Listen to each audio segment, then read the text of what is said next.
Hallelujah. Repeat these words after me. How did I get here? One more time. How did I get here? But all I know, it's time to move forward. Amen. Amen. If you agree with that word. How did I get here? For all that I know that it's time to move forward. It's time to move forward. There is a saying that goes, you can't always start over, but you can begin again. You can't always start over. Anybody believe that? But you can begin again. Time is precious and unchanging. Money, believe it or not, can be restored. Property can be restored. Broken down cars can be restored.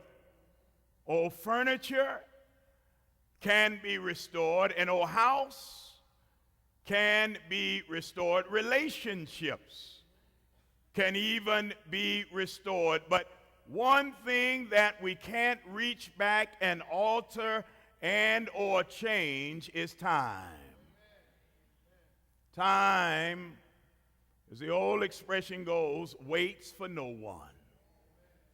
Time waits for no one. Time has its own set of standards, regardless of our control, regardless of all the things that we control in this world. Time is not one of them. Either you're on time or you're behind time. But time waits for no one. But God is saying in our text this morning, he is saying in Jeremiah 29 and that entire chapter, we've lifted up verses 4 through 11, and it goes forward even in the verses 14 through verse 20. God is saying to the Israelites that I will restore you. God is calling his people back to him. And he is preparing a way for them to get back. He is calling his children back to him, and he's preparing a way for them to get back. Not only is he preparing a way for them to get back, God is saying, I will be responsible and I will be accountable for your journey. I want to make sure you understand God, what God is doing. God, who has taken the rightful position to discipline Israel, who has taken the rightful position to instruct them and correct them. Now God, after he has cast them off, God is calling them back. It's a good sermon that will help you understand the Old Testament. For many people that thought the Old Testament is all about God's condemnation and God's hurt. You've even had some churches that are just started and say, we're going to disband the Old Testament and pick up on the New Testament. If you read it and understand it, somebody say, God, help me to understand.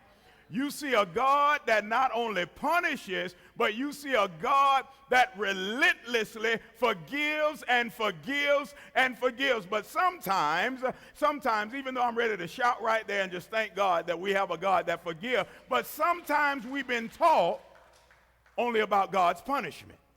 Now, I'm going to let you take that and run with that as far as you can go. But if you don't get far enough and see where I'm going, if you've been taught the Bible by somebody that wants to only punish you and wants to only hurt you and keep you under their thumb and keep you bowed down and keep you scratching when it don't itch and laughing when it ain't funny, or they want to keep you, as Jeremiah said about the false proponents of the Bible, then they will only teach you about a God that hurts.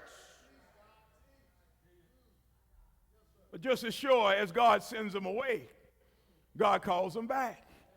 Anybody here ever had a good parent, amen, that told you they got upset? They said, just get out of my face. You better get out of here now.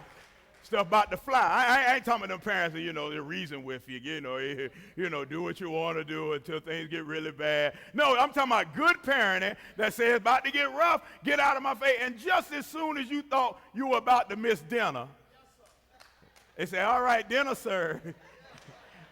You've been smelling the fumes up in your room. You've been smelling that chicken or that roast and that pie cookie. You say, oh, Lord, mama done completely forgot about me. All of a sudden, they say, come on back. Sometimes when my sons were growing up, they would need something, and I say, I'm going to make them wait. I'm going to make them wait. I'm going to hold out. I'm going to hold just to the last second. I did it because that's the way my daddy did me. Sometimes he would have what I needed in his pocket. He'd be walking around. I'd be chasing him all through the house. I go to work with him. I go to church with him, and finally about 11 o'clock at night before he closes, I say, here, boy, here was your letter. I said, Lord, Hammer, you made me wait a long time. The same God that told them to get out of my face is now saying, come on back home. Amen. Somebody tell your neighbor it's time to go back home. God is seeking a people that will not be satisfied until they are in his presence. A people that live and breathe just to be at his feet. God is seeking a people that will earnestly search for him when he seems distant and far away.